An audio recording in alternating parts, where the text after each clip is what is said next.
Bienvenidos, queridos amigos, especialmente a nuestro charlista, Augusto Martín, que nos tiene preparada esta hermosa charla. Adelante, querido amigo. Muchas gracias, estimado Víctor. Muy buenas tardes, estimadas amigas, estimados amigos. Para mí es una gran alegría poder encontrarme nuevamente con ustedes después de algún tiempo y en esta oportunidad compartir un tema que hemos estado conjuntamente con Víctor encontrando el enfoque adecuado y las sugerencias y finalmente se pudo estructurar un tema que espero sea del interés de todos ustedes. Eh, bueno, el temario que tenemos para esta sesión es que vamos a revisar conjuntamente que la importancia del conocimiento en la vida del ser humano. Y es ahí donde la investigación independiente, la verdad, pues ocupa un lugar muy importante entendiendo lo que es la ciencia desde el punto de vista científico, pero también desde el punto de vista de la filosofía espiritual. También una revisión básica sobre la filosofía clásica griega y un panorama muy breve de algunas sociedades filosóficas que predominan en la actualidad y que vienen ya desde hace algunos siglos. También la enseñanza ilustrativa, la sabiduría del maestro Abdul Bahá sobre su opinión al respecto, unas cartas de Shoghi Effendi que nos brindan guía, también una revisión sobre el aporte de la religión a lo largo de la historia de la humanidad, una pregunta muy importante que todos siempre nos hacemos, ¿no? ¿Cómo desarrollar la espiritualidad? Y a la luz de los escritos bajáis vamos a poder encontrar algunas guías, como también comprender el rol, la trascendencia del ser humano en la sociedad y finalizaremos con una revisión de algunos principios para una nueva era. Entonces, amigos, podríamos empezar reflexionando acerca del ser humano, ¿no? En búsqueda del conocimiento. Y esta viene a ser una cualidad innata en el ser humano, como suprema creación que existe en la naturaleza, ¿no? El ser humano busca el conocimiento de manera natural y ese conocimiento, ese interés es impulsado por su inteligencia y el deseo de comprender su realidad y también comprenderse a sí mismo. Ahora bien, esta actitud del ser humano la empezamos a apreciar, se manifiesta desde la infancia a través de la curiosidad.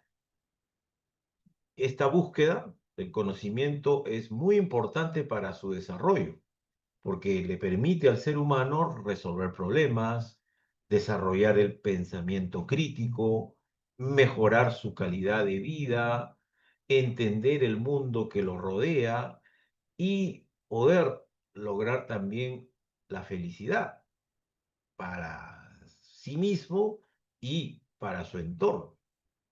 Entonces, el proceso de conocer abarca la información, la experiencia, la razón y se enfoca en encontrar significado, ¿no? Y verdad.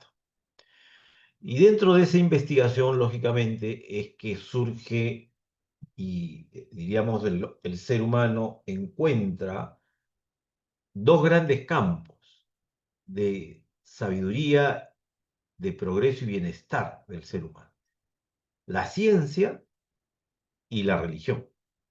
Entonces, recordando al científico famoso Albert Einstein, quien dijo que la ciencia sin religión es coja y la religión sin ciencia es ciega. Entonces, podríamos decir que la ciencia, amigos, es el conjunto organizado de conocimientos que se obtiene a través de la observación, la investigación, experimentación y el razonamiento. El propósito de la ciencia es comprender, explicar y predecir los fenómenos de la naturaleza, la sociedad y el pensamiento, basándose pues en pruebas verificables y métodos sistemáticos. Bueno, pero también la ciencia tiene una explicación desde el punto de vista espiritual. Y es aquí donde citamos las enseñanzas del maestro Abdul Baha, el intérprete autorizado de las enseñanzas bahá'ís, quien nos dice que la ciencia es un resplandor del sol de la realidad.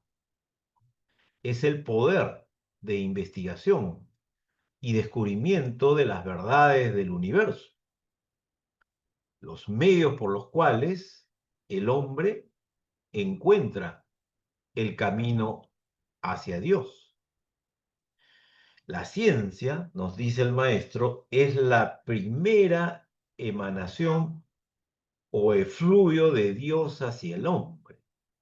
Y todos los seres de la creación llevan el germen potencial de una perfección material. Pero el poder de investigación intelectual y de asimilación científica es una máxima virtud que solo pertenece al ser humano.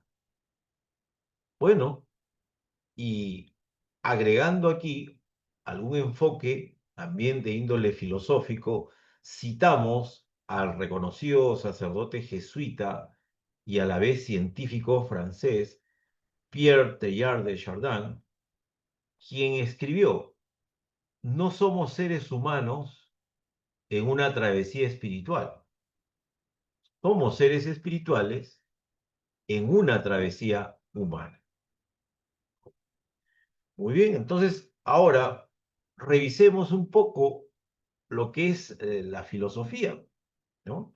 Entendiendo, amigos, que los filósofos griegos cambiaron el interés por el estudio, la investigación de la mitología, llevándolo más bien al interés sobre el logos, es decir, el conocimiento. Y es así que mientras en la Grecia antigua de los filósofos clásicos se hablaba sobre el razonamiento, el pensamiento, paralelamente en la India, un profeta, Siddhartha Gautama Buda, el iluminado, enseñaba cómo salir del sufrimiento.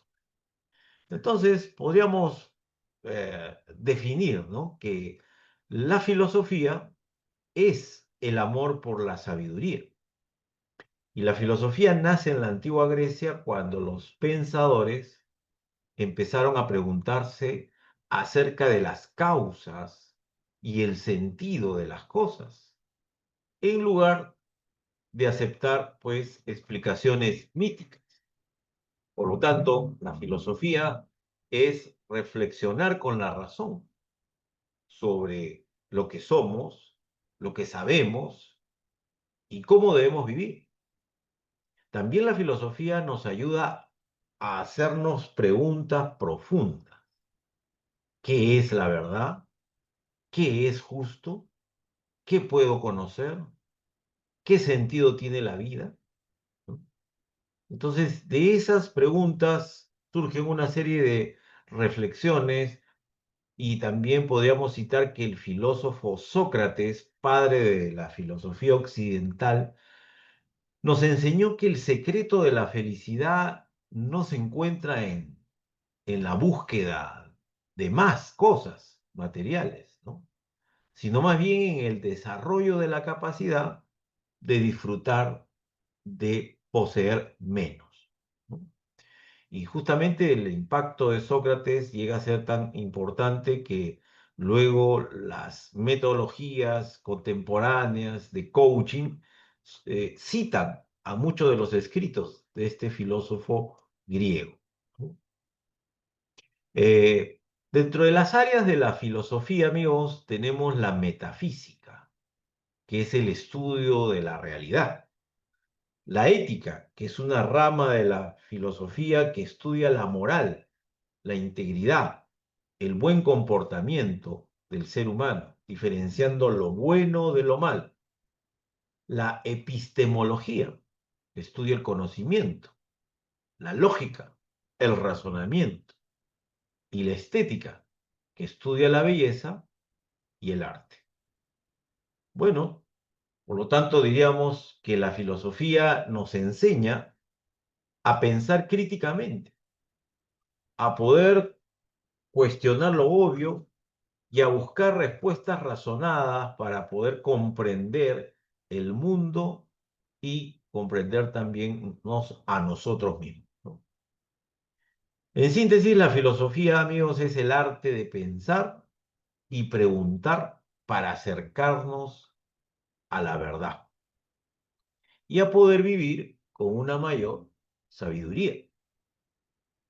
Bueno, justamente como una de las preocupaciones del ser humano siempre ha sido alcanzar la felicidad, el filósofo griego Aristóteles del siglo IV antes de Cristo dijo, ¿no?, que la verdadera felicidad consiste en hacer el bien y que la verdadera felicidad proviene de la posesión de sabiduría y de virtud, y no de la posesión de bienes externos. Eh, También podríamos citar que Emmanuel Kant, un filósofo de la época de la Ilustración en el siglo XVIII, escribió que la felicidad, más que un deseo, alegría o elección, es un deber y no depende del destino o de los demás, sino de uno mismo, de la persona, es decir, de su propio comportamiento y de su propio carácter. Hoy por eso se habla también de la ética del carácter, que por un lado sabemos que el carácter es heredado, por otro es adquirido, pero gracias a la neuroplasticidad cerebral, pues ese carácter heredado puede también ser modificado. Y el carácter adquirido también puede ser refinado gracias a la educación espiritual.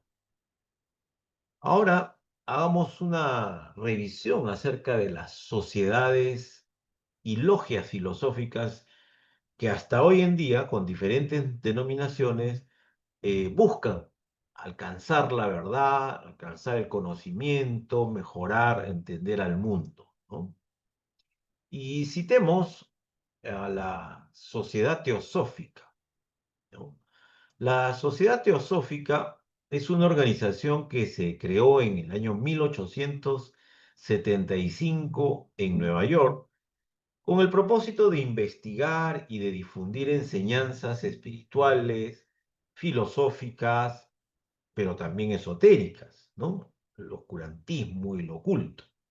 Entonces, la misión de la Sociedad Teosófica se sustentaba en tres pilares: formar un núcleo de fraternidad universal sin distinción de razas, credo, sexo, casta o color de piel.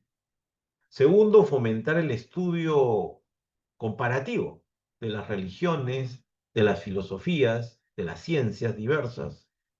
Y tercero, investigar las leyes inexplicables de la naturaleza y los poderes latentes, ocultos en el ser humano. Bueno, la sociedad teosófica busca rescatar y transmitir la sabiduría eterna que consideran está presente en diversas tradiciones, como el hinduismo, budismo, el cristianismo esotérico, el misticismo, etcétera, considerando que todas las religiones contienen una verdad común. Ahora, actualmente, señores, existen distintas ramas de la sociedad, de la sociedad, ¿no? De la sociedad teosófica, por ejemplo, la de Adyar en la India, que es su sede internacional, la Sociedad Teosófica de Pasadena y otras asociaciones que continúan difundiendo sus enseñanzas alrededor del mundo.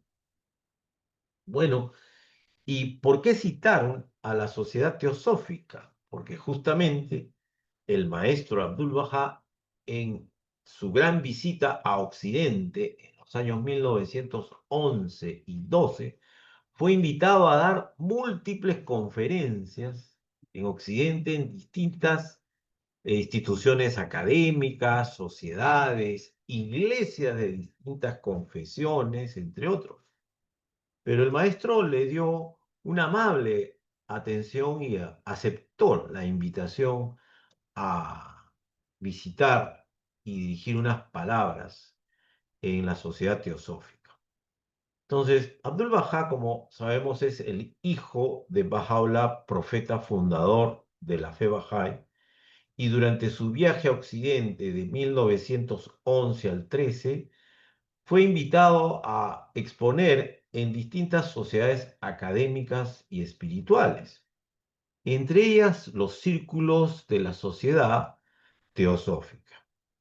Y es justamente en donde el maestro, en Londres, el 27 de diciembre de 1912, en la sede de la Sociedad Teosófica, Abdul Baha expuso interesantes ideas que estaban en armonía con el interés teosófico del momento por la espiritualidad universal, pero desde la perspectiva Bahá'í. Y es así que el maestro expuso acerca de la necesidad de abandonar las supersticiones, de reconocer que los grandes maestros religiosos trajeron el mismo mensaje de unidad. La importancia de la acción es vital porque no basta pues estar rodeado de teorías espirituales, sino más bien de transformar la vida personal y transformar la vida social de la humanidad. En palabras sencillas, lo que expuso el maestro fue que la verdad espiritual es universal, que las religiones son capítulos de un mismo libro y la humanidad está llamada a la unidad bajo principios de amor y de justicia. Bueno, ¿quién no conoce en todos los países existen las más famosas logias, ¿no? Las logias de los masones. Masón es un término francés que significa albañil, ¿no? Y las logias eran como especie de pasadizos, de ambientes donde los antiguos albañiles guardaban sus herramientas, ¿no? Las logias vienen desde la época de la Edad Media y por aquí, por Sudamérica, recordarán quizás ustedes a los famosos Picapiedra, ¿no? Estos dibujos animados de nuestra niñez y que también representaron ellos en son de, de broma, en fin, de emulación a la logia de los búfalos mojados, ¿no? Donde solo se reunían Pedro y Pablo, nada más con sus amigos, ¿no? Bueno, resulta pues que eso existió y existe.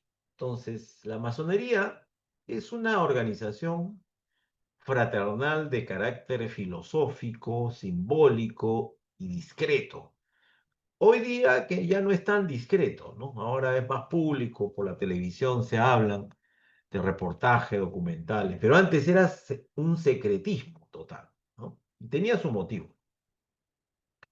La masonería reúne a personas con el propósito de buscar el perfeccionamiento moral, intelectual y espiritual de sus miembros y de promover valores como la libertad, la igualdad, la fraternidad, la tolerancia y la solidaridad, ¿no?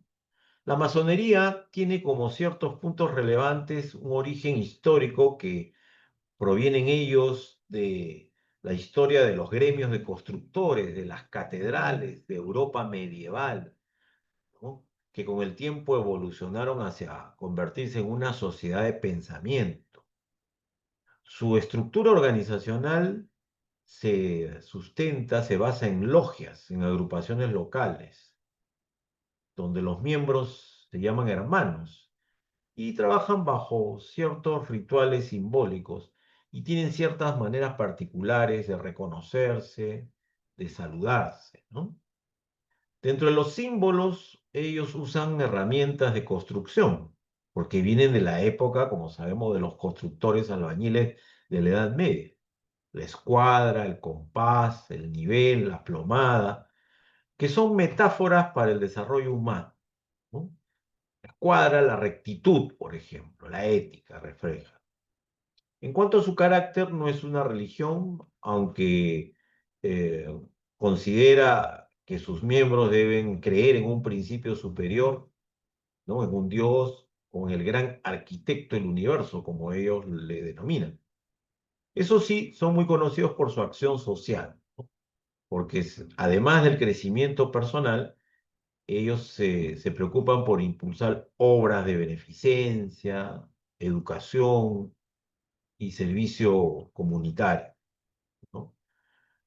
También es muy conocida la relación entre los masones y las instituciones militares, que en realidad fueron gran parte en la Edad Media de quienes después que ya la masonería empieza a ascender a nivel de organización social, de poder, es donde los militares que siempre a lo largo de la historia han tenido poder en la conducción de los imperios, los reinos, las naciones, y han establecido también dictaduras, etcétera. Entonces estaban muy vinculados. Pero hoy en día ha prosperado tanto, ha cambiado tanto que pues ahora los políticos también son masones. En los Estados Unidos, una gran parte de presidentes de los Estados Unidos han sido masones. El primer presidente, George Washington, ¿no? Llegó a obtener el grado de gran maestro masón y hay muchas pinturas y referencias donde está justamente Washington con su mandil, ¿no? Y bueno, eh, eso por citar un caso también. Y bueno, Mozart, músicos como Mozart, filósofos como Voltaire también fueron masones. Bueno, acá en el Perú, amigos, les comento que el primer ministro, primer ministro, es masón. Y justamente cuando él asume el premierato, surgió algunas observaciones porque se empezó a descubrir que se estaba rodeando a nivel de personal de confianza de hermanos de su logia, ¿no? Habían reportado, incluso habían revisado, ¿no? Antecedentes. Pero bueno, no se encontró nada ilícito, pero en muchas partes del mundo los masones eh, buscan promover la ayuda mutua entre ellos en todos los niveles. Ahora, ¿por qué el secretismo? Porque, como se dice en la historia, ¿no? O sea, el masón es un albañil de la edad media. Entonces, estos albañiles iban adquiriendo destreza conforme pasaban de aprendiz a obreros y a maestros. Entonces, empezaron a formar como una especie de sindicatos, de gremios, y ahí se transmitían de unos a otros la capacitación en este conocimiento técnico de lo que era la construcción. Porque a diferencia de los comunes maestros de obra que pueden levantar cualquier habitación, en esa época para construir iglesias, puentes, obras públicas de gran envergadura, palacios, se necesitaba a expertos constructores que tuvieran una formación eh, capacitada en ellos, ¿no? Y es por eso que ellos cuidaban esa, ese grupo eh, especializado en este tipo de actividad y se transmitían de generación a generación en la formación de, esta, de este oficio. ¿Y cómo era la manera de reconocerse? En esos tiempos pues no había el currículum vitae, no habían los diplomas, no podías cargar con tu photocheck, no había nada de eso. Entonces, ¿cómo te reconocías que eras un masón, un experto albañil constructor? Con el saludo masón. ¿no? Y con ciertos símbolos que eran secretos y que solo los que pertenecían a esa agrupación lo conocían, ¿no? O sea, ya con el paso del tiempo ellos dejaron eso y ya no se dedican a la construcción física, sino ahora comentan que se dedican a la construcción de la mente y el conocimiento. Otro grupo filosófico, también antiguo, son los Rosacruces, miembros de un movimiento espiritual y cultural de inspiración esotérica, cristiana y alquímica, que surgió en Europa a principios del siglo XVII. Ellos están simbolizados por una cruz con una rosa al centro, y los Rosacruces buscan el conocimiento oculto, el desarrollo espiritual y la armonía con las leyes naturales a través del estudio y la práctica de disciplinas como la cábala, la alquimia y el hermetismo, ¿no? Bueno, ¿qué nos dice el guardián protector de la fe Bahá'í, Shoghi Effendi? Como referencia, amigos, Shoghi Effendi, nieto de Abdul Bahá, fue el guardián protector de la unidad de la fe Bahá'í, quien implementó y sistematizó el orden administrativo Bahá'í diseñado por Bahá'u'lláh.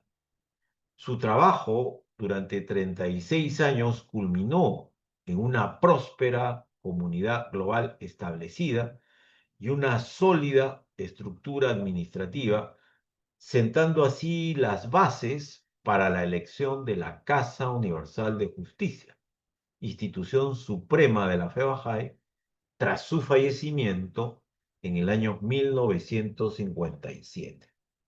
Entonces, Shoghi Effendi dejó también unas cartas escritas que tratan específicamente sobre la masonería y los Rosacruces. Y estas cartas forman parte de la correspondencia oficial preservada por los archivos bajáis y recopilada en diversas compilaciones temáticas. Por lo tanto, en una carta del 13 de diciembre de 1952 acerca de la masonería, el guardián ha dejado claro que los bajáis no deben convertirse en masones. Ellos no deben tomar juramentos secretos ni ser parte de organizaciones con rituales ocultos. También en una carta del 17 de febrero de 1956, escrita en nombre de Shoghi Effendi, decía, cuanto a la masonería, el guardián siente que los creyentes en general deberían evitar unirse a sociedades secretas. Esto incluye a los masones, aunque sus principios pueden no estar en conflicto directo con la fe, el secreto y los juramentos que se les exige no son compatibles con la apertura que debe caracterizar a los bajáis. En cuanto a los Rosacruces, una carta de Shoghi Effendi del 10 de abril de 1935 nos dice que en cuanto a la Orden Rosacruz y movimientos similares, los bajáis deben mantenerse alejados de tales organizaciones. No son compatibles con las enseñanzas bajáis y pertenecer a ellas confunde la pureza de nuestra fe. Sobre los Rosacruces también hay una carta del 17 de mayo de 1953 en donde el guardián ha pedido a los creyentes que no se afilien a grupos como los Rosacruces, teósofos o cualquier sociedad de carácter ocultista.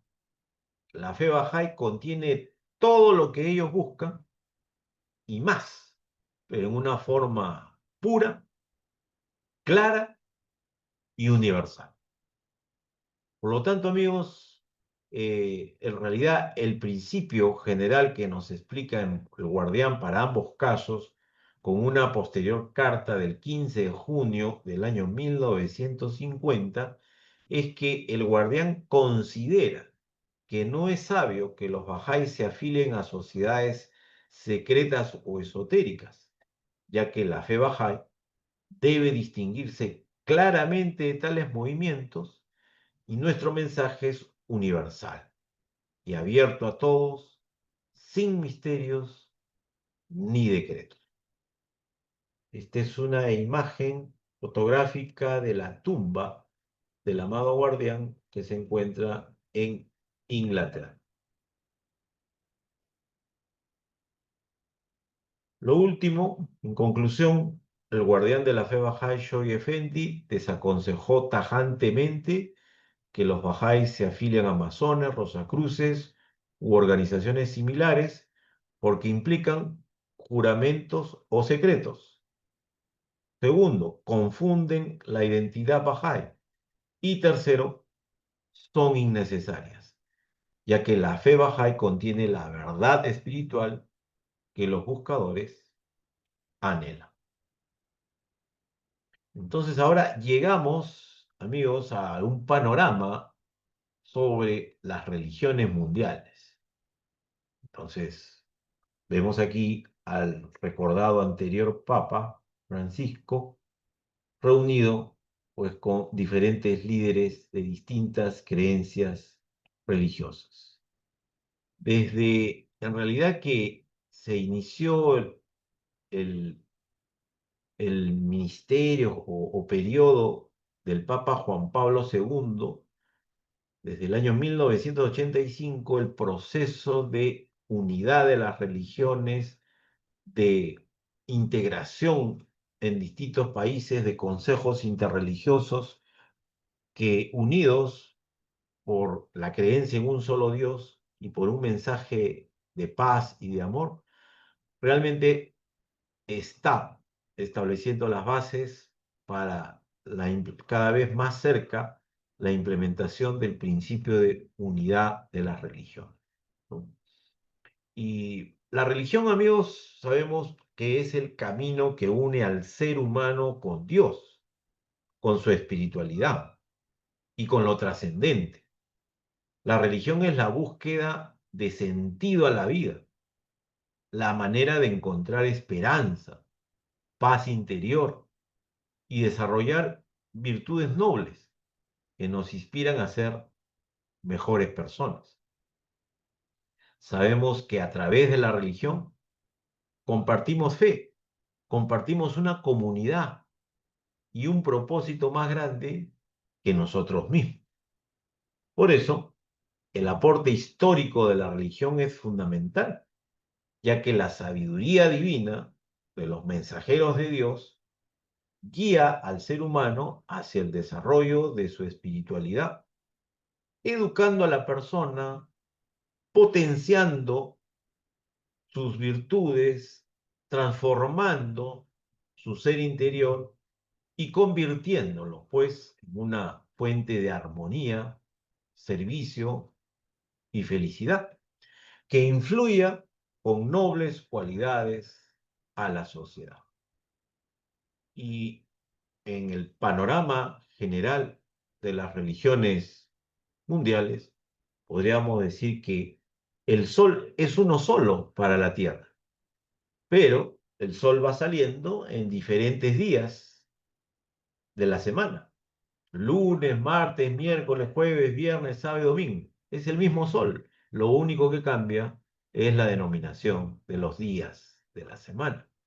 De igual forma, Dios educa a la humanidad espiritual y socialmente enviando a sus maestros, mensajeros, manifestaciones de Dios, que han sido los grandes y primeros educadores de la humanidad, ¿no?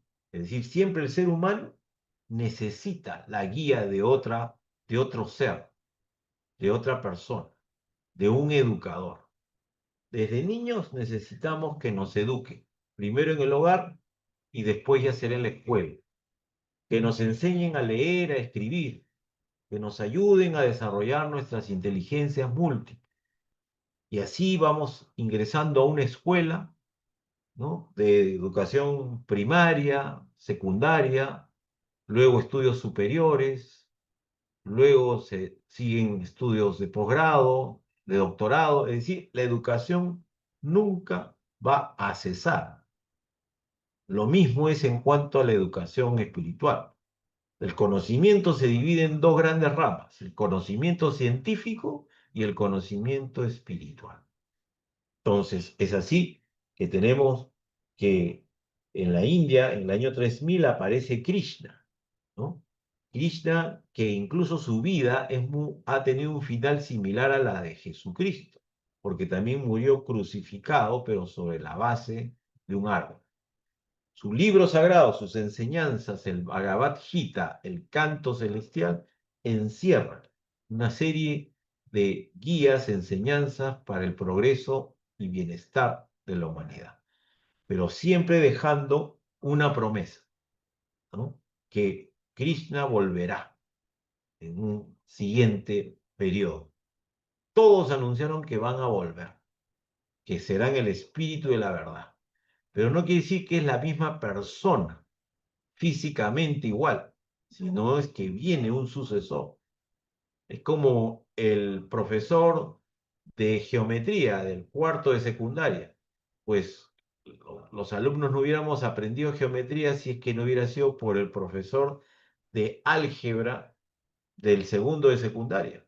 Y previamente el profesor de aritmética entre primaria y primer año de secundaria, ¿no? Entonces, cada maestro trae enseñanzas de acuerdo a las necesidades de la época y al grado de comprensión de la humanidad en ese momento.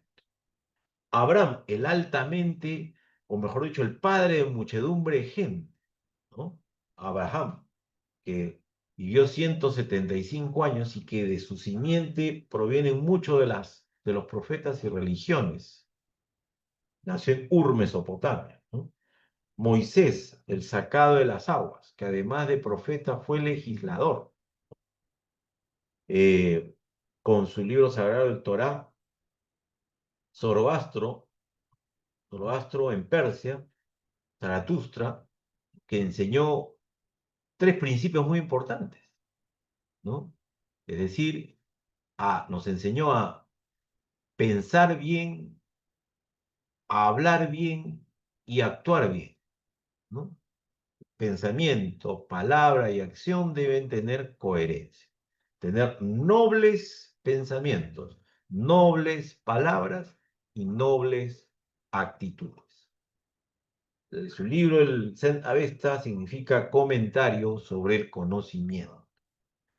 Buda, Siddhartha Gautama Buda, que hablaremos un poquito ahora más adelante, el iluminado, que aparece en el siglo VI a.C. en la India.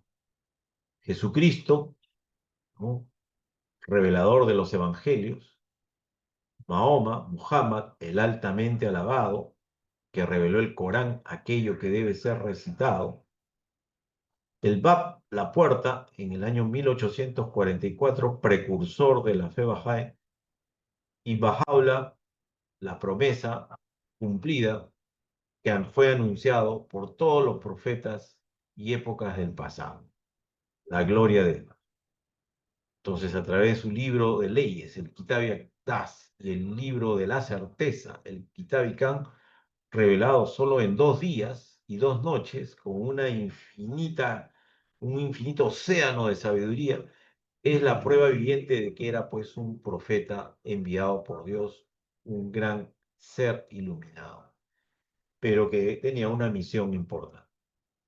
También la evolución social, amigos. Se ha logrado la unidad de la familia, de las tribus, de las ciudades-estados, los imperios, las naciones, y ahora el siguiente paso en la evolución social del planeta es la unidad mundial.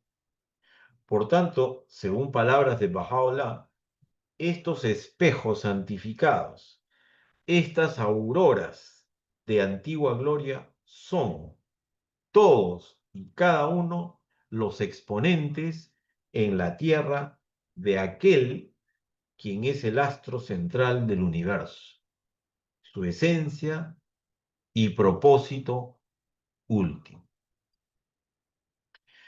El maestro Abdu'l-Bahá también nos dice que estas santas manifestaciones han sido para el mundo como la llegada de la primavera, pues cada primavera es el tiempo de una nueva creación.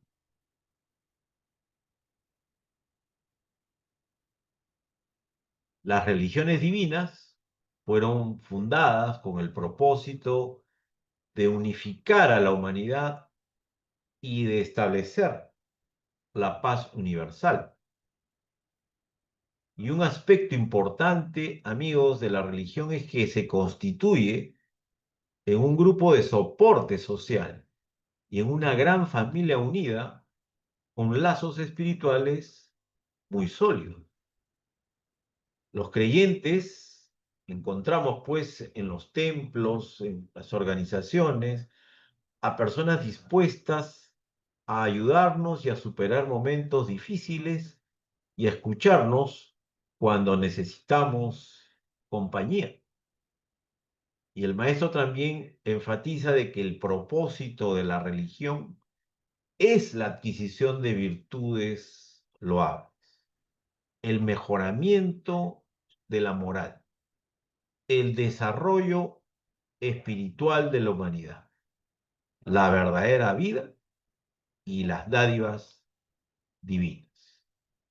Entonces, virtudes humanas cultivadas desde una esencia espiritual como la alegría, la justicia, el amor, la firmeza, la amabilidad, la bondad, la generosidad, la obediencia, la gratitud, el servicio, el desprendimiento, el perdón, la moderación, la humildad, la cortesía, la unidad, la honradez, la tolerancia, la veracidad, la confianza, entre otras gemas inherentes en el ser humano.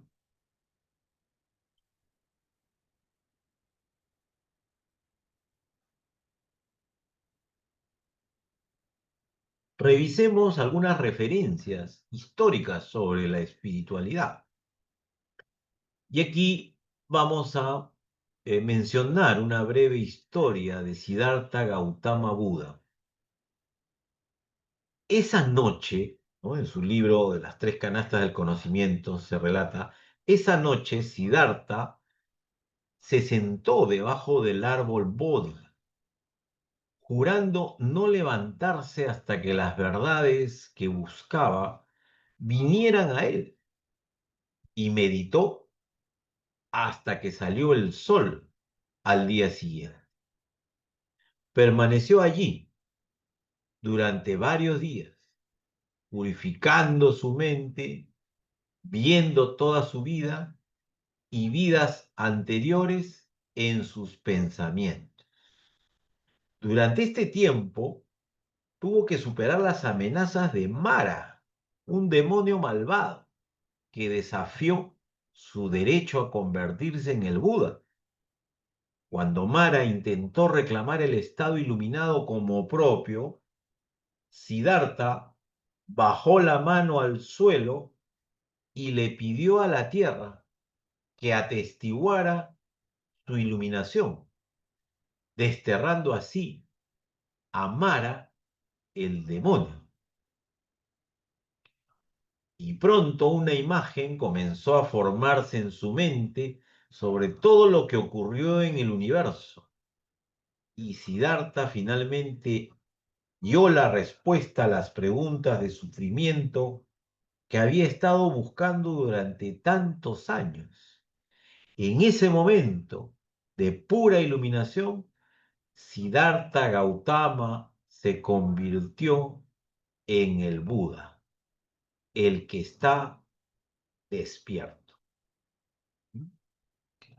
Entonces, diríamos, amigos, que la inteligencia espiritual es un tipo de inteligencia que tiene 25 años de investigación, pero así como podríamos decir que es la más nueva de las inteligencias investigadas, pero también es la más antigua, ya que existen reportes históricos muy específicos de por lo menos 2500 años atrás, antes de Cristo, cuando el Buda la llamó a la inteligencia espiritual como visión cabal o vipassana y señaló que era la capacidad de tener una visión penetrativa para poder comprender la realidad profunda de los fenómenos, ver las cosas como son, y esta comprensión era la base para superar la ignorancia.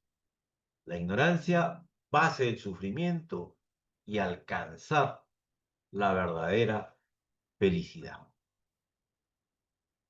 Ahora bien, en los escritos bíblicos, ¿no?, también encontramos referencias en la epístola a San Pablo, de San Pablo a los Colosenses, en donde en el capítulo 1, Pablo pide que Dios les conceda sabiduría espiritual. Y también en otro versículo que apreciamos acá, nos dice textualmente: por lo cual también nosotros, desde el día que lo oímos, no cesamos de orar por vosotros y de pedir que seáis llenos del conocimiento de su voluntad en toda sabiduría e inteligencia espiritual. Una cita bíblica. Por lo tanto, amigos, ¿qué es el espíritu? Definiendo, según datos del diccionario Oxford, el espíritu es la parte inmaterial, intelectual, ¿no?, o moral, ¿no?, del ser humano. Y esta definición la toma la Organización Mundial de la Salud y también señala que la espiritualidad nos conduce hacia preguntas sobre el sentido y el propósito de la vida. El ámbito de la espiritualidad nos vincula, ¿no?, vincula lo profundamente personal con lo universal y es esencialmente, ¿no?, unificado. Ahora bien, nuestras dimensiones de cuerpo, alma y espíritu tienen una razón de ser. El maestro Abdu'l-Bahá nos dice de que el alma es la intermediaria entre el cuerpo y el espíritu. Y cuando el alma posee la vida del espíritu, está irradiada, iluminada, entonces produce buenos frutos y se convierte en un árbol divino. Podríamos hacer una comparación, ¿no?, del cuerpo, alma y el espíritu. El cuerpo físico es como el foco, el alma son los filamentos y el espíritu es la luz que emana de los filamentos.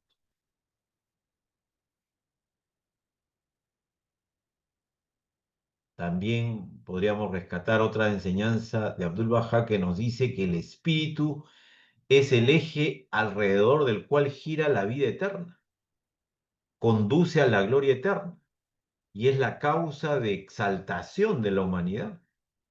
Es una emanación del divino dador, es la refulgencia del sol de la realidad y la irradiación del mundo celestial.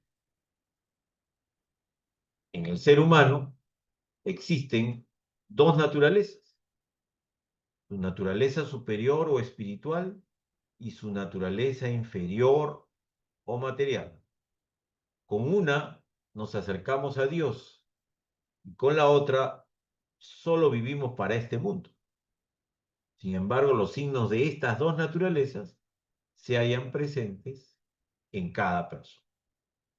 Lo que debemos es siempre trabajar en nosotros mismos, en esas batallas cotidianas, es que nuestra naturaleza superior, nuestro ser elevado, pueda guiar nuestras decisiones en la vida y no de actuar por impulsos predominantes de nuestra naturaleza material. Ahora bien, ¿cómo desarrollar la espiritualidad? En esto, el maestro nos dice que la espiritualidad es el más grande de los dones que recibimos de Dios. Y aquí todas las religiones mundiales divinamente reveladas coinciden y enfatizan acerca del poder de la oración y de la meditación. Entonces, amigos, la oración es el alimento espiritual del alma y es absolutamente indispensable para el desarrollo espiritual interno del ser humano. El hombre espiritual es el que se ha enamorado de Dios y la oración es el lenguaje del amor a Dios, ¿no? Es decir, la oración es el alimento del alma. La oración limpia nuestra alma, ¿no? Y por un lado diríamos que la oración es conversar con Dios y la meditación es escuchar la voz de Dios. Escribió Shoghi Effendi acerca de la oración que es el núcleo de la fe religiosa. Es el sentido místico que une al hombre con Dios. Y este estado de comunión espiritual puede alcanzarse y mantenerse mediante la meditación y la oración. Entonces, así como necesitamos nosotros lavar, refrescar, bañar nuestro cuerpo físico cada día, de igual forma nuestra alma también necesita purificarse y limpiarse y nutrirse de la práctica diaria de la oración y la meditación. Y con ello vamos a intensificar, fortalecer el desarrollo de nuestra espiritualidad. Ahora, los creyentes recurrimos a nuestros templos, iglesias, mezquitas y sinagogas. Tanto podemos hacer de manera física, presencial, como también la oración privada, dependiente, en el hogar, casa. Miren estos niños bajáis, en plena concentración espiritual, pero también en Canadá, una estación de policía practicaba la meditación en sus agentes antes de salir a patrullar la ciudad. Entonces, a través de la oración y la meditación, nosotros visualizamos nuestras cualidades espirituales como verdad, pureza, poder, paz, amor, equilibrio, felicidad espiritual. Otra manera de desarrollar la espiritualidad, por supuesto, es la lectura de los escritos sagrados. Estudiar todo lo que comprende la educación en virtudes, ¿no? Porque todo tipo de inteligencia se tiene que nutrir, se tiene que educar. Si queremos aprender un idioma, vamos a una academia, a un instituto de idiomas, o tenemos un profesor particular de idiomas que va a casa en un horario específico, ¿no? O sea, hay un maestro, pero de manera individual, a veces podemos estudiar, otras veces no, y después se pierde la regularidad. Entonces, tenemos que cultivar eso. Entonces, adquiriendo el hábito de la lectura de los escritos sagrados, para encontrar la sabiduría allí, que proviene de las enseñanzas de las grandes manifestaciones de Dios. Porque el ser humano no nace pues con sabiduría innata, ¿no? Esos solamente son los seres divinamente enviados por Dios. El ser humano es un eterno alumno que tiene que educarse científica y espiritualmente. También actuar con integridad y rectitud de conducta. Practicar acciones de servicio, caridad y ayuda al prójimo. Tener una actitud de desapego emocional y material. Ya Siddhartha Gautama Buda nos hablaba 6 siglos antes de Cristo sobre la importancia del desapego y que justamente el apego material y emocional nos conduce hacia el sufrimiento. Practicar una creencia religiosa, ¿por qué? Porque en una creencia religiosa, en una comunidad de fe, formamos parte de una gran familia y de una gran escuela de educación espiritual.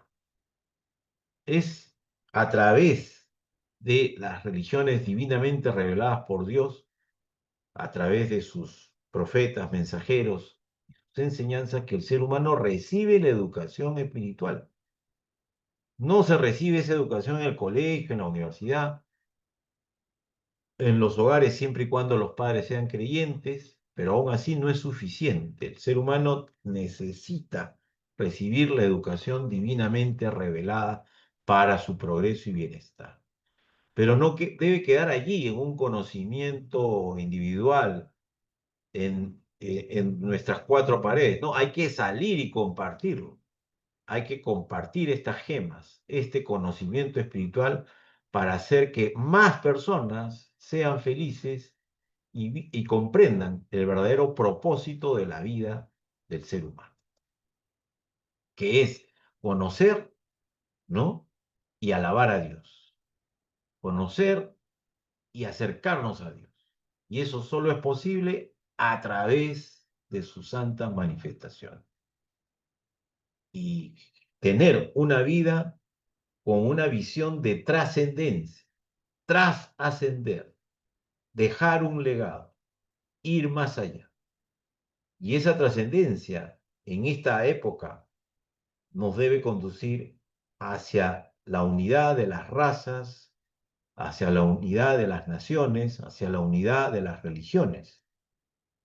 Y para ello se requieren de algunos principios rectores para una nueva era, dentro de los cuales entramos a la parte, al enfoque social, como es la unidad. La unidad. Bajaola nos habla de que esta es la época de la unidad mundial, porque tan poderosa es la luz de la unidad que puede iluminar al mundo entero. Y cuando hablamos de unidad, empecemos por la unidad del yo. La unidad del yo implica la unidad, la integración de nuestras 4 dimensiones, física, mental, emocional y espiritual, en permanente equilibrio.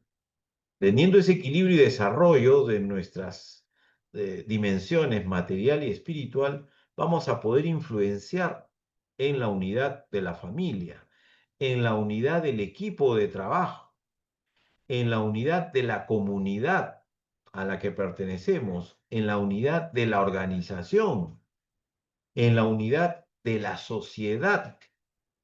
Y finalmente, el siguiente paso es en la unidad de toda la humanidad en su conjunto. Otro principio es la justicia. Y aquí citamos unas palabras ocultas de enseñanza espiritual de Bahá'u'lláh que nos dijo, ¿no?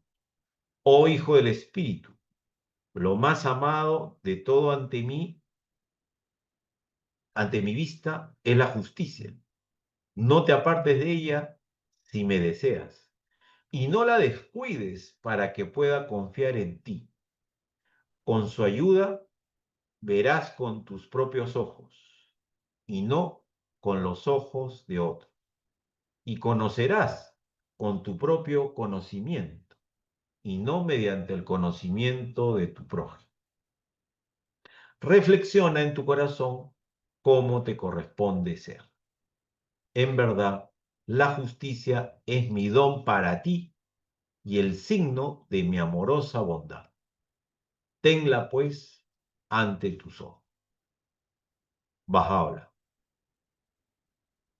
Y la justicia también significa o tiene un enfoque de acuerdo a las enseñanzas de Bahá'u'lláh en que lo que educa al mundo es la justicia, ya que está sostenida por 2 pilares, la recompensa y el castigo. Y estos 2 pilares son la fuente de vida para el mundo, ¿no? Es decir, dar a cada quien lo que le corresponde. Ahora, la cualidad de la justicia proporciona sabiduría a la hora de tomar las decisiones y no es un simple cálculo de intereses. Un ejemplo de justicia requiere que se examinen todos los sistemas, funciones, recompensas y distribuciones de las instituciones desde una posición de objetividad y teniendo en cuenta la imparcialidad. Ahora bien, todas las organizaciones administran justicia mediante sus sistemas de sanciones y de recompensas, ejerciendo de esta manera una gran influencia sobre la formación del carácter, de los talentos, de las habilidades humanas. Entonces, cuando vemos que hay en instituciones, en organizaciones, ministerios, empresas, en fin, ciertos reglamentos de trabajo, ciertas sanciones, es porque de alguna manera con ello se busca establecer la disciplina, la formación del carácter, los talentos y las habilidades humanas también, para tener un desenvolvimiento satisfactorio y correcto. En cuanto a la consulta, que es otro principio social importante de las enseñanzas de Bahá'u'lláh, nos dice que la consulta confiere mayor comprensión y transforma la conjetura en certeza. Es una luz brillante, la cual en un mundo oscuro señala el camino y guía. Para todas las cosas existe y continuará existiendo una perfección y madurez, la madurez del don de la comprensión. Miren qué bonita y sabia esta última parte. Por lo tanto, amigos, la verdadera consulta es una deliberación espiritual en una atmósfera y actitud de amor, en donde los miembros de los grupos, de los equipos de trabajo, deben reflejar un espíritu de camaradería, amistad, buena voluntad, para que se produzcan resultados. Durante el proceso consultivo de toma de decisiones, podemos lograr la unidad de pensamiento, de conocimiento y de acción en la búsqueda de la sabiduría colectiva. ¿Dónde podemos aplicar la consulta? En las reuniones de trabajo de consejos directivos, de comités de gerencia y de equipos de trabajo diversos, según el ordenamiento de la sociedad a la que pertenecen. Finalmente, el principio de ciudadanía mundial, ¿no? La ciudadanía mundial comienza cuando se acepta la unidad de la humanidad y la interrelación entre las naciones de nuestro hogar, porque la Tierra es un solo país y la humanidad sus ciudadanos. En tal sentido, la ciudadanía mundial abarca los principios de justicia social y económica, tanto dentro como fuera de las naciones. Presupone la adopción no conflictiva de decisiones en todos los niveles de la sociedad. Conlleva la igualdad de los sexos y la armonía entre las etnias, razas, naciones y confesiones religiosas y requiere cierta voluntad de sacrificio por el bien común. Esto fue un pronunciamiento de la Comunidad Internacional Bahá'í, oficina representante de la Comunidad Mundial Bahá'í ante la Organización de las Naciones Unidas como órgano no consultivo, como órgano consultivo, ¿no? Que es una ONG. La ciudadanía mundial es un estado mental. En años venideros, los líderes empresariales van a ser aquellos que hayan integrado en sus esquemas mentales el pensamiento de ciudadanía mundial. ¿Y por qué? ¿Por qué, señores, hablamos de ciudadanía mundial ahora? Porque hoy en día ya vemos que todo el mundo se está conectando con todo el mundo y el lugar en el que nos encontramos no tiene mayor importancia. Ustedes están en Chile, yo estoy en Perú y otros amigos en Argentina y en otras partes, pero estamos unidos. Entonces, este es el contexto en el que ya se mueven muchas organizaciones y seguirá incrementándose. También la capacidad para aumentar las relaciones comerciales, científicas culturales y sociales en un contexto interconectado a nivel mundial es ya el desafío del presente y del futuro. Citemos también hace algunos años unas palabras del ex secretario general de las Naciones Unidas, Kofi Annan, quien dijo: tenemos que asegurarnos de que el mercado global incorpore una serie de valores y prácticas ampliamente aceptados, que reflejen necesidades sociales sentidas a nivel mundial. Y también hay que garantizar que todos los pueblos del mundo se beneficien de la globalización, que es el proceso de integración social, cultural, tecnológica, espiritual, de una nueva manera de convivir armónicamente de la humanidad. Y el guardián, Shoghi Effendi, nos expresa o nos expresó una visión de un futuro cercano. Una comunidad mundial en la cual todas las barreras económicas sean derribadas de forma permanente y se reconozca definitivamente la interdependencia entre el capital y el trabajo. Una comunidad mundial en la cual el furor de un nacionalismo caprichoso y militante se haya transmutado en una perdurable conciencia de ciudadanía mundial. Así es como se presenta en líneas muy generales el orden previsto por Baha'u'lláh, orden que llegará a ser considerado el más hermoso fruto de una era en lenta maduración. Por lo tanto, amigos, trabajemos siempre unidos en todos los niveles y en todas las dimensiones, porque el proceso de unidad mundial se encuentra muy cerca y el tiempo dependerá de nuestro esfuerzo colectivo. Les agradezco por su amable atención y quedo a su disposición para algún comentario o preguntas. Muchas gracias. Fantástico, Muchísimas gracias, Augusto, Augusto, por favor.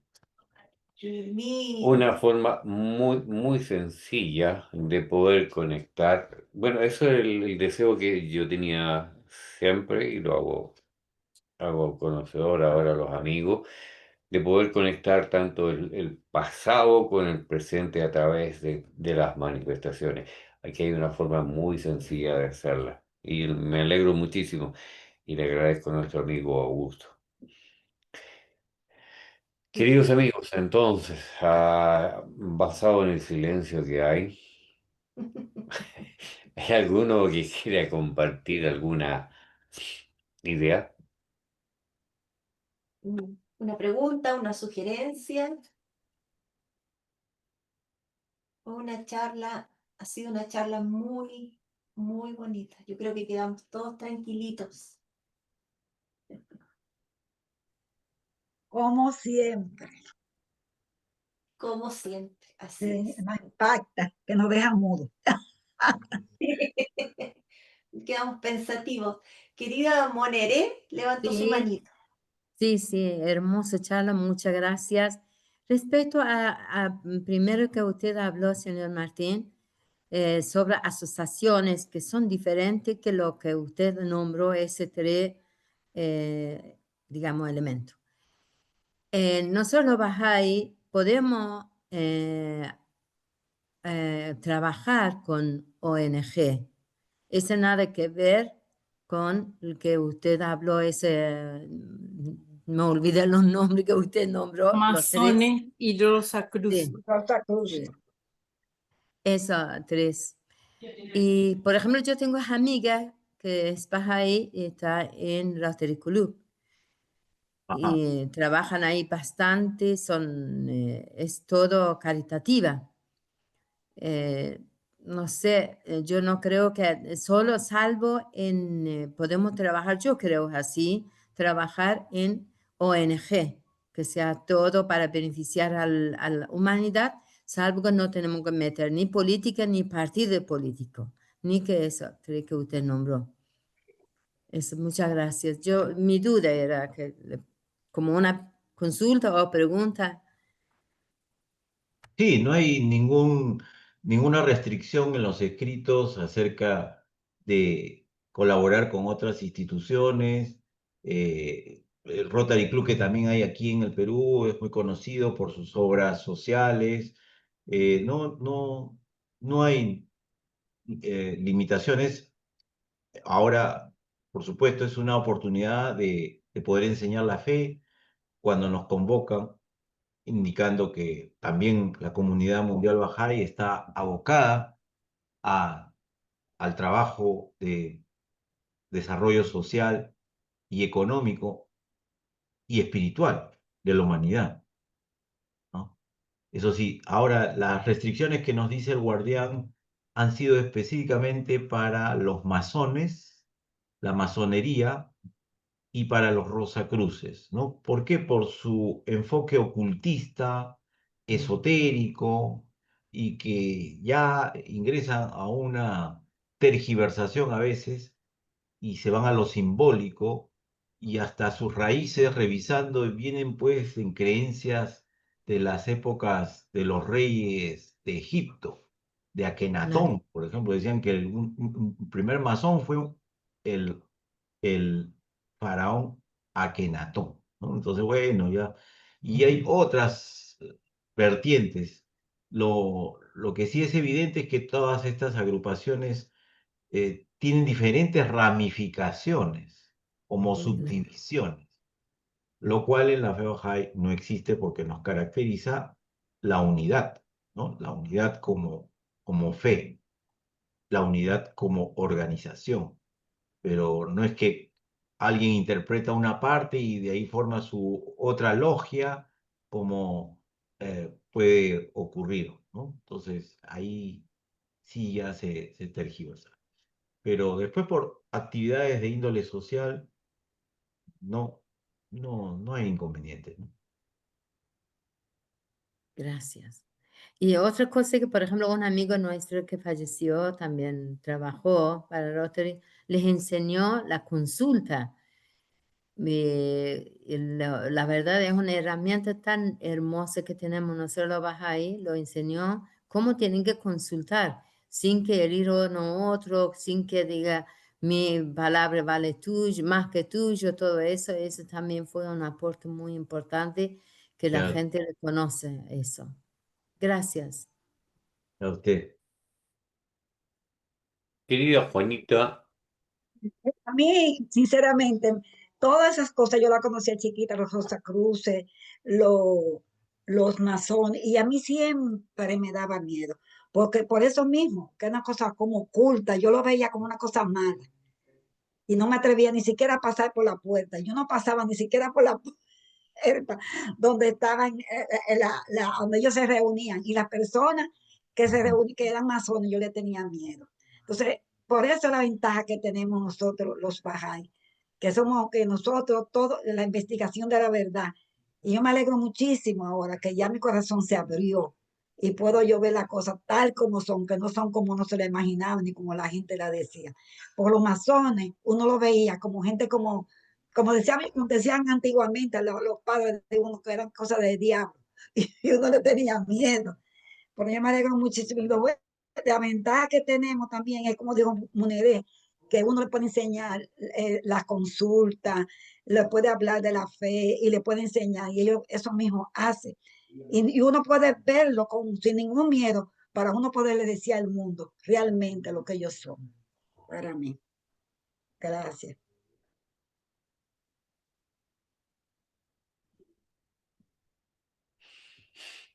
gracias querida Juanita.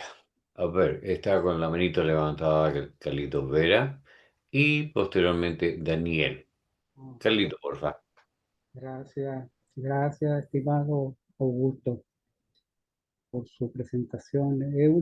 Cada charla que dan distintos amigos es una radiografía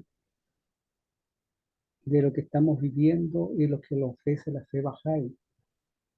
Y es bueno que usted haya tomado esas dos, lo que dice la fe Bahá'í en sus principios, en que, de que no hay duda que el hombre siempre le ha gustado estar oculto en algo que solamente él lo sabe.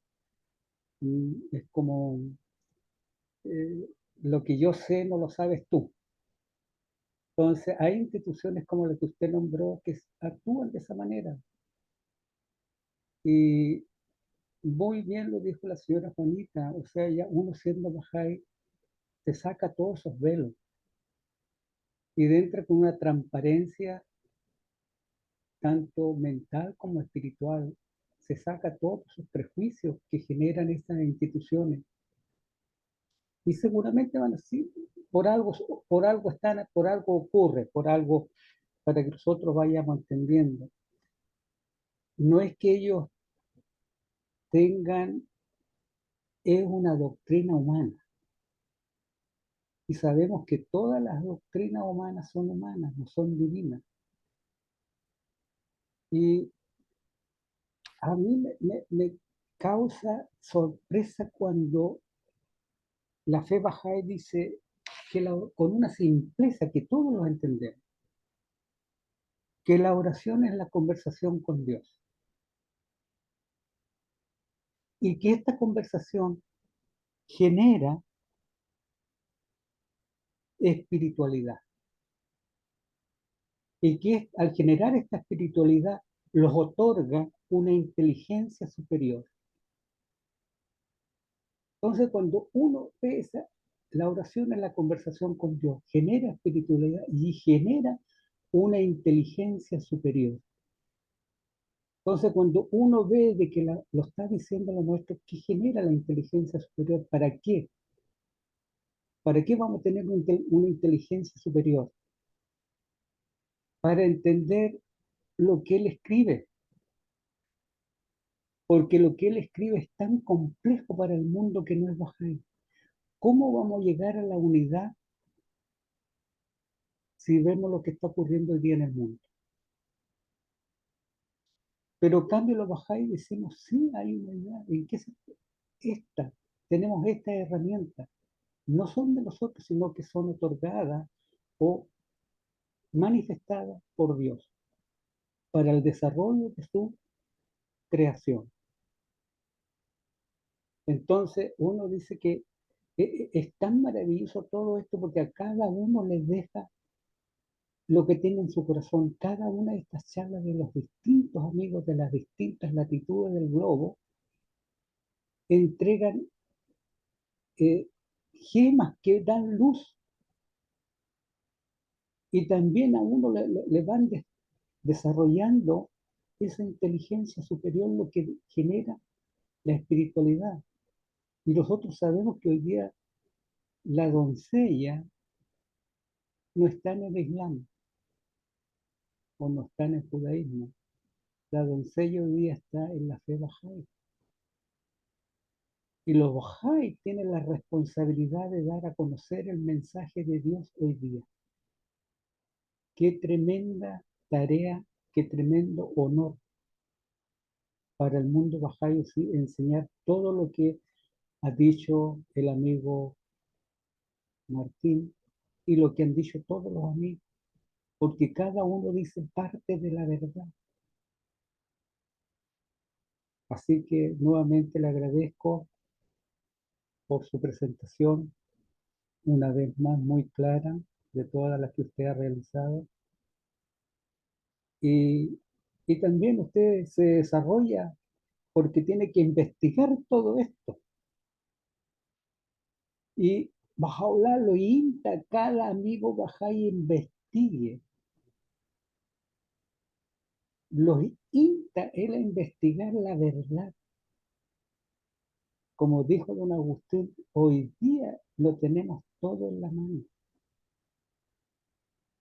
Y que cada uno tiene que en su desarrollo espiritual buscar una gema más en este mar infinito de sabiduría que es la fe Bahá'í.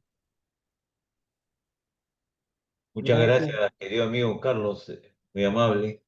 Y efectivamente, amigos, el principio de investigación de la verdad independiente, la verdad, es un aporte muy significativo porque rompe los esquemas clásicos de creencias por tradición o por herencia familiar, ¿no? Es decir, mis padres, mis abuelos y todos repetimos lo mismo en función a una creencia, pero no nos hemos detenido a pensar por qué hacemos o creemos en tal o cual pensamiento. Y es ahí donde los escritos Bahá'í nos orientan, ¿no? Hacia la libre investigación del conocimiento en todo aspecto, ¿no? Todo lo que el ser humano necesite saber. Y cuando trabajamos con más personas, pues indudablemente un principio, una herramienta metodológica brillante es la consulta, es saber tomar decisiones en equipo, en grupo. La consulta empieza por casa, ¿no? Con la pareja. Yo no puedo hacer tal o cual cosa si es que no le consulto a mi esposa y viceversa. Luego ya cuando los hijos y más integrantes eh, están también presentes, tienen importante aporte que brindar, se hace la consulta con toda la familia. Entonces, entrenándonos con la consulta familiar, podemos ya elevarla a la consulta con los vecinos, los que viven en un condominio, en un edificio, en una zona donde hay un comité de vecinos, una junta de vecinos. Allí podemos aplicar y ayudar a que puedan todos tomar decisiones de una manera más efectiva, teniendo en cuenta que la consulta tiene como base, primero, la espiritualidad, en espíritu de camaradería, ¿no? De buen ánimo, porque si llegamos con una animadversión hacia alguien, ya ahí se bloquea la verdad, la luz, ¿no? Entonces, hay que ir totalmente desprendidos y con el deseo de ayudar, aportar, tomar la mejor decisión de manera colectiva. Luego la elevaremos al nivel de las organizaciones donde trabajamos. Luego va a nivel político, institucional. Y finalmente llegará a esa gran asamblea de líderes mundiales que deben tomar decisiones trascendentales para eliminar la pobreza, la desnutrición, las guerras, la explotación en el mundo, ¿no? Entonces ahí la consulta va a llegar a una suprema exposición brillante de bienestar para la humanidad. Pero todo empieza de manera micro, ¿no? Colectiva. Hay que practicar, entrenar y vamos subiendo, ascendiendo, ascendiendo y vamos resolviendo, ¿no? Porque, hermoso trabajo, ¿sí? hermoso trabajo lo que usted está planteando, Y es, porque yo sé que es cierto lo que usted dice. Yo creo que cada amigo tiene la capacidad, todos los bajadores tienen la capacidad de buscar cuál es lo mejor que sé hacer yo respecto a la fe. Uno puede, en el club deportivo, en la junta de vecinas acá, las juntas de vecinas son núcleos que está dentro de la ciudad, no sé cómo se llamará en otros países, eh, pero acá hay la ciudad donde cada país hay juntas de vecinos de acuerdo a tres poblaciones forman una junta, y ahí como se integra uno en la fe baja. Nosotros pedimos sede social y hacemos oración. Y así en los adultos mayores, con los colegios, con los alumnos, uno puede conversar una señora que esté leyendo un libro, cómo está la filosofía, no es filosofía, sino, y empieza a entablar conversaciones, uno se limita porque no tiene, y no es falso, uno tiene un mundo tremendo que mostrar, es una nueva orden, es una manera de ver la vida es completamente distinta a la que la veíamos antes. Yo era católico, sí, ferviente en Cristo, pero cuando ya reconocí la fe Bahá'í, como que la mente se te abre, se amplía el horizonte. Así es, Carlito. Querido Daniel, por favor. Sí, alaba paz, don Augusto. Alaba, Fabio, ¿cómo está? Muy excelente su exposición. Gracias, Nos ha ampliado el conocimiento y la información gracias. acerca de las religiones y las logias masónicas, los acruces. Recuerdo haber leído un poco de la biografía de la señora Gayle Wilson, el libro que ha escrito La Divina Sinfonía. Ajá. Ella, Sí, ella decía en su biografía que hace referencia a que en su pioneraje que fue a Puerto Rico, conoció un centro teosófico y una mayoría de los que escucharon su mensaje, el mensaje Bahá'í, habían aceptado la fe en Puerto Rico cuando ella salió pionera. Entonces muchos de ellos se volvieron, formaron la primera asamblea local de esa población donde residía, en la capital. Entonces, también estaba pensando que hay muchas escuelas acá de centros de teosofía en las ciudades principales de Bolivia, Cochabamba, La Paz, Santa Cruz, Ciudad de Potosí, Tarija, están extendidos, aunque son una minoría, pero tienen influencia en las clases educadas. Y muchos de ellos también aceptan la fe Bahá'í. Pero lo que yo estoy preguntando, y también quiero saber si ha observado este comportamiento, muchos aceptan, pero también vuelven a estas organizaciones teosóficos, Rosacruces. Incluso había una escuela bastante difundida acá en Bolivia, en la Gran Fraternidad Universal, fundada por un Francisco. sabio místico, doctor Ferdinand de la Fesier. Sí, Muchos de ellos han sido Bahá'í, pero también regresaron. Entonces, porque la base es que ellos entienden que la fe Bahá'í tiene conocimientos esotéricos. Ellos también entienden que es un camino individual de autorrealización espiritual, de un viaje hacia Dios. Pero la pregunta es, ¿por qué razón vuelven a las escuelas en el sentido de que tenemos en la fe Bahá'í esos conocimientos tan elevados, tan profundos y ocultos o esotéricos? Y esa es mi pregunta, es una inquietud personal. Gracias. gracias también, don Daniel. Yo pienso que ha probablemente faltado profundizar más en los escritos y recibir más acompañamiento, ¿no? O sea, han conocido la fe, pasaron el nivel de enseñanza, aceptaron el nivel de enseñanza de la fe, eh, se volvieron creyentes, pero luego no ha habido profundización y consolidación. Entonces es ahí donde los bajáis tenemos también que considerar cómo tratamos a los nuevos creyentes. Hay que acompañarlos, ¿no?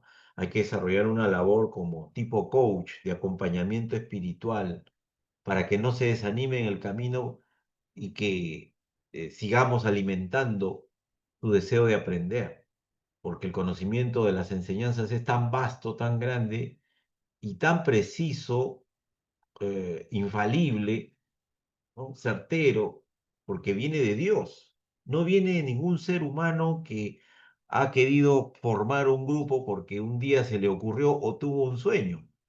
Un ser humano común y corriente, como existe, ¿no? Sabemos muy bien que hay muchas agrupaciones también evangélicas que se dividen por unas diferencias que hay dentro de los mismos creyentes y se retiran y forman su propia iglesia. Ahí están un tiempo, pero después surgen otras diferencias y un par, dos, tres salen de ahí y forman otra iglesia. Entonces es interminable la proliferación de organizaciones así por por cosas que tienen a veces que ver con el ego, con la falta de interés, varios factores, ¿no? Pero no se puede comparar. Y miren, amigos, yo les comento, yo he recibido varias invitaciones de amistades para integrarme a la logia masónica, pero en todos aproveché la oportunidad para enseñar la fe y le decía, no, lamentablemente no puedo porque mi fe no me permite, ¿no? O sea, yo estoy abocado a mi comunidad de fe espiritual, que es la fe Bahá'í, fundada por Bahá'u'lláh, y tenemos ciertos principios y todo un plan de trabajo por realizar, ¿no? O sea, yo agradezco la invitación para integrar la logia, pero no. Y así varias veces me han pedido, ¿no? Pero lógicamente no hay punto de comparación, porque las logias provienen de invenciones humanas de la Edad Media, con ritos en pleno siglo XXI, un poquito arcaicos y, y no llevan a algo que realmente llene la naturaleza espiritual del ser humano. Entonces, ¿qué mejor causa que estar comprometido con la mejor causa, que es la fe Bahá'í? Y que hay muchos lugares o espacios de servicio a nivel local, con la asamblea local a que uno pertenece. Luego habrán momentos, reuniones de estudio de los libros, 1, 2, 3, 4, 5, 6, 7, ¿no? Todos los libros que tenemos del Instituto Ruggi, el servicio en diferentes niveles, administrativo a veces, espiritual en otros, ¿no? Hay mucho por trabajar y es una causa que va a establecer el reino de Dios en la tierra, ¿no? Entonces es la construcción de un nuevo orden mundial y nosotros tenemos que ser justamente parte de ese proceso y no distraernos con otros grupos que siguen buscando desde hace 1000 años dónde está la verdad y seguirán así, ¿no? Entonces, la nuestra es una fe guiada por Dios.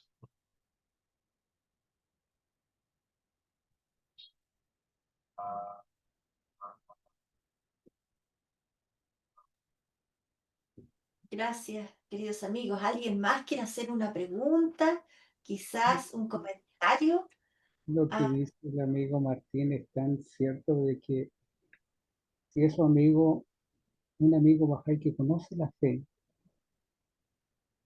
y se vuelve de donde vino, quiere decir que realmente no, no se sumergió en el océano de mis palabras, como dice, porque es tan vasta, tan vasta.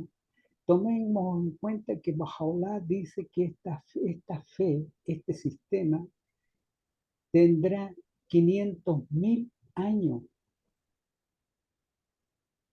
Ese será su paraguas. Entonces, no está diciendo que no van a seguir sucediendo nuevos mensajeros, van a seguir.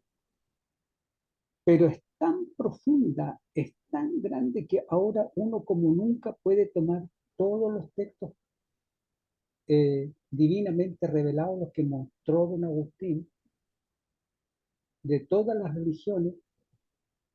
Y uno se sumerge ahí, le va a faltar vida para entender lo que está escrito ahí. A mí me encanta lo que cuando Yogi Fendi le respondió a su esposa, sí, te Bahá'í, sí, pero nunca te vas a graduar.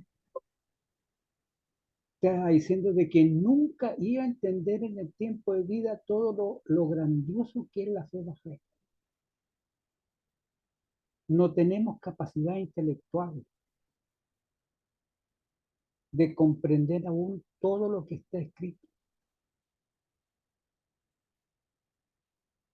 El desarrollo espiritual, no cabe duda que cada amigo lo ha bajado y lo ha alcanzado en estos 5 años que lleva Hualpén, como distintos amigos que han dicho, han manifestado cómo se ha ido puliendo uno en conocimiento, porque cada amigo expresa algo distinto, de una beta distinta, una hoja distinta del árbol de la sabiduría. Y cada uno vamos adquiriendo conocimiento, vamos adquiriendo, no tenemos conciencia todavía de lo que dijo, me encantó lo que dijo el amigo, esta es la nueva manera de ver el mundo.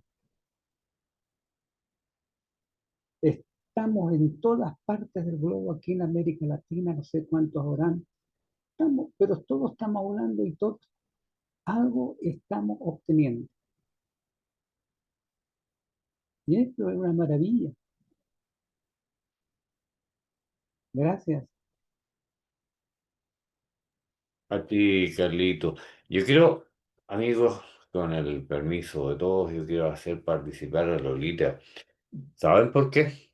Porque la vi muy interesada sacando fotografías, tomando apuntes. ¿Y por qué no nos compartes tu experiencia? No te veo porque no te veo. A ver, déjame poner acá. Muchas Ah, gracias. ya, ahí Ah, está. Por favor, Lolita. muchas gracias. Y muy agradecida al señor Augusto Martín porque me ha parecido una charla muy interesante. Y sí, una de las cosas que me gustaría preguntar, no sé si cabe en esta charla, es aquí en España hay personas que se dedican a, a las técnicas de Reiki. Y entonces, en lo que usted ha dicho de, bueno, usted que está en los escritos, que tenemos los 3 cuerpos, el cuerpo físico, el cuerpo espiritual y el cuerpo, um, bueno, mente, espíritu y cuerpo físico, ¿verdad? Esa práctica entra en la comunicación de esos 3 cuerpos. Sí, me parece que el Reiki tiene que ver con sanación, con impostración de manos, me parece. Ujú. Sí, Un poco, sí, ¿no? Un sí. poco.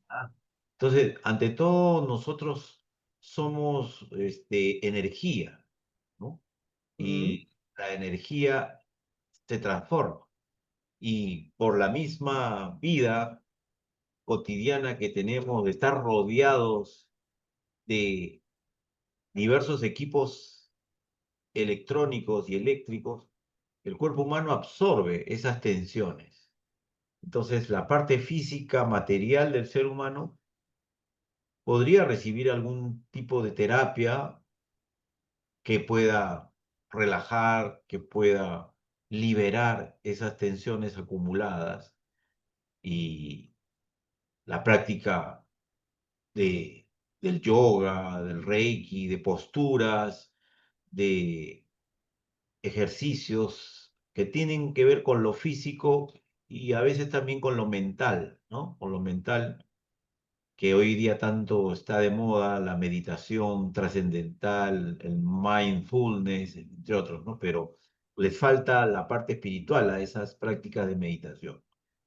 Son ujú. meditaciones mentales y físicas, pero tienen que complementar el soporte espiritual para que sea completo. O sea, Es que, sí, gracias. Mi pregunta surge porque aquí en la isla que vivo, yo vivo en la isla de Mallorca, en las Islas Baleares, en España, mm, y aquí había una Bahá'í mayor que ya falleció hace unos años, que yo conocía desde mucho tiempo antes de que ella fuera Bahá'í y de que yo fuera Bahá'í. Es decir, la conocí siendo jovencita, pero después yo pasé a otras cosas y no hicimos contactos. Pero después de yo aceptar la fe, um, tuve contacto con ella y con su esposo, y ella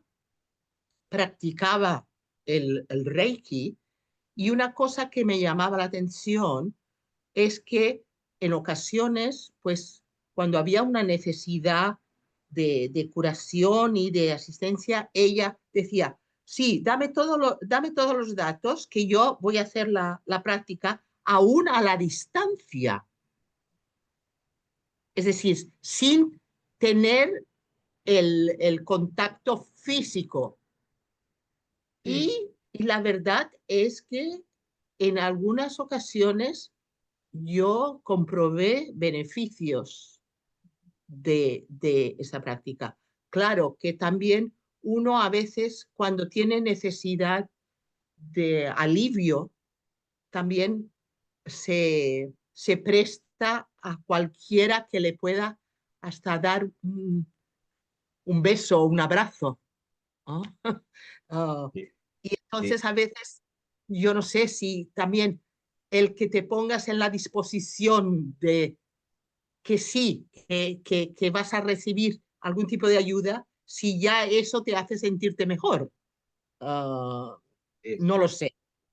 Pero pienso que, no sé, No esto es creo lo que que esto es lo que me ha hecho hacer esta pregunta. Yo no sé si alguien más ha tenido experiencias con esta cosa.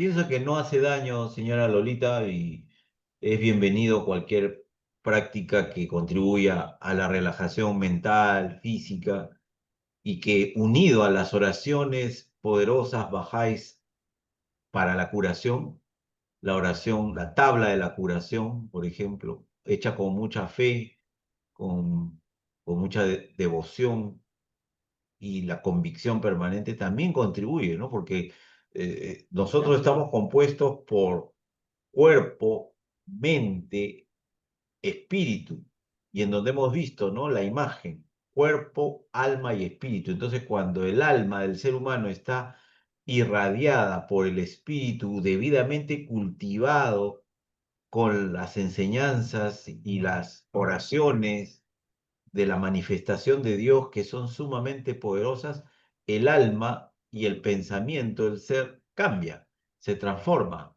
se sana, se cura. Pero nos queda otro eslabón, que es lo físico. Entonces, eso físico también va a irse mejorando, pero puede que requiera de alguna otra terapia Sí, complementaria que va a aliviar definitivamente también, ¿no? sí, sí. Gracias, muy amable. A Y usted. estoy muy contenta de haberle oído. Es la primera vez que lo escucho, pero estoy muy Gracias, contenta. mi ¿Dónde amor. se encuentra usted físicamente? ¿En qué lugar? Estoy acá en Lima, Perú. En Perú. Gracias. Gracias. Eh, qué hermoso, porque me hizo recordar lo que decía Abdul Bahá. Él decía de que todo lo que está en movimiento, todo cuerpo que esté en movimiento, genera electricidad estática. Entonces le preguntaba una señora cómo, y él le respondió, anda a la orilla del mar. Las olas que están ahí frecuentemente generando un campo magnético es tan beneficiosa para el cuerpo humano que el médico no se da cuenta, le dice, señora, ¿qué bebió o qué tomó? ¿Cuál fue el remedio? Y él dice, no, fui a tomar aire de mar. Pero el aire de mar, cuando revienta la ola, Abdul Bahá dice que esa electricidad estática que genera el cuerpo, el mar, es muy positiva para el cuerpo humano. Entonces, cuando uno dice, ahí hay un campo tremendo también. Y nosotros los humanos estamos todos compuestos por átomos. Por eso estamos compuestos de hierro, potasio, azufre, mercurio, una cantidad de elementos de que tenemos, pero en pequeña proporción, porque fuimos creados de la Tierra. Y esos elementos, que se produce la ola acerca de orilla del mar, genera, actúa en todos esos elementos que tenemos nosotros en nuestro cuerpo. Y también, volviendo a lo que estaba la fe, lo que decía, comparto con lo que dijo don Agustín. ¿Qué dice Cristo? El que no tiene fe, ese grano de mostaza no cruzará la montaña. Pero el que tiene fe, ese grano de mostaza sí cruzará. Entonces lo está diciendo, con fe tú puedes hacer cosas que nadie más puede hacer. La fe, por eso creemos en Dios. Yo no lo veo a Dios, pero sí tengo fe en Él. Y cuando estamos afligidos, nuestro corazón, nuestro cuerpo, sí hago oraciones que están en porque las hago porque tengo fe que esa oración me va a afectar. ¿Eh?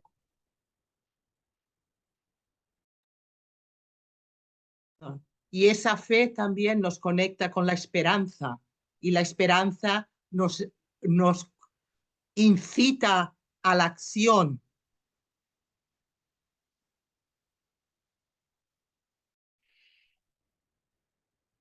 Bien.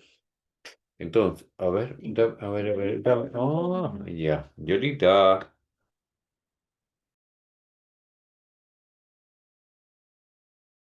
Les recomiendo el libro El Divino Arte de Vivir.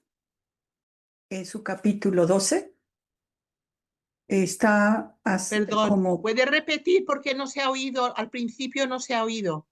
En el chat puse el libro y les voy a poner el PDF que está en línea ahora mismo. Ahí está. Les recomiendo el capítulo 12 que habla precisamente sobre la salud y la curación. ¿Qué dice Abdu'l-Bahá Baha'u'lláh Shoghi Effendi? Y en uno de sus apartados dice que hay dos maneras de curar las enfermedades. Una es la material y otra es la espiritual. Y cuando habla de la parte espiritual, nos dice que nosotros tenemos el don de la curación. Cuando nos ponemos en las manos de Dios, Dios nos ofrece ese don. Y por eso es que cuando ponen las manos sobre un cuerpo enfermo se cura. Pero es precisamente el Espíritu Santo que trabaja a través de nosotros hacia el enfermo. Y que es esencial que el médico pida a Dios primero por la sanación de sus pacientes, porque es ese Espíritu Santo que trabaja a través del doctor. Y dice que además las ciencias médicas están en una condición de infancia. No ha sido desarrollada todavía la medicina al nivel de la madurez que puede alcanzar. De hecho, Abdu'l-Bahá nos dice que el agua a diferentes temperaturas nos puede sanar, pero nadie ha estudiado todavía qué temperaturas y en qué condiciones se debe dar para enfermedades específicas. Pero te va a ayudar mucho, Lolita, si estudias el capítulo 12. Le llama de otra manera al Reiki, le llama de otra manera, no utiliza esa palabra. También la oración, qué tan poderosa es la oración que te puede curar a la distancia. Es más, cuando uno Sí, de nuestros queridos amigos está enfermo, en este grupo de WhatsApp se piden oraciones por esos amigos y todos oramos por él. Si no lo creyéramos, no lo haríamos. Entonces, gracias a la misericordia divina, esperamos que estas oraciones alcancen a ese ser que sufre y que gracias a la curación a través del Espíritu Santo, esa persona se beneficia. No es un milagro, es una promesa divina. Acuérdense que cuando decimos la oración de la curación, decimos, tu nombre es mi curación. Entonces, si nosotros no creemos en esa primera parte de la oración, entonces, ¿para qué la dicen? Y es la pureza de intención con la que decimos. Desafortunadamente, le damos mucho valor a la ciencia, pero acuérdense que la ciencia sin la religión nunca va a volar. Entonces, tanta preponderancia científica no nos va a sacar del problema. Debemos equilibrar, debe estar en armonía con los principios espirituales y los principios científicos. O sea, no es una o la otra, porque si no nos convertimos en escépticos o en fanáticos, y ni una ni la otra. Entonces, Lolita, te súper recomiendo este libro, capítulo 12, que es, y que habla precisamente de lo que tú estás diciendo, son puras citas, o sea, tienes que meditarlas detenidamente, pero están organizadas de tal manera que te llevan de la mano. ¿Qué tipo de enfermedades, qué tipo de tratamiento se requiere, cuáles son necesarios? Y es más, te dice, ve o busca un médico. En muchas partes te va a decir, tienes que buscar un médico calificado, reconocido, certificado. No confías en ese, busca otro. Pero al final tienes que tomar una decisión y seguir la indicación de alguien, de uno de ellos. Mi recomendación es, como dijeron al principio, sigue investigando. Muchas gracias, Diolita. Yo comparto todo eso que me estás diciendo, lo comparto y tengo total fe en la oración y soy testigo y doy fe de ello, de que es efectiva. Es decir, no tengo ni una pizca de duda. Gracias, Yolita, pero lo leeré el capítulo que me dices y muchísimas gracias.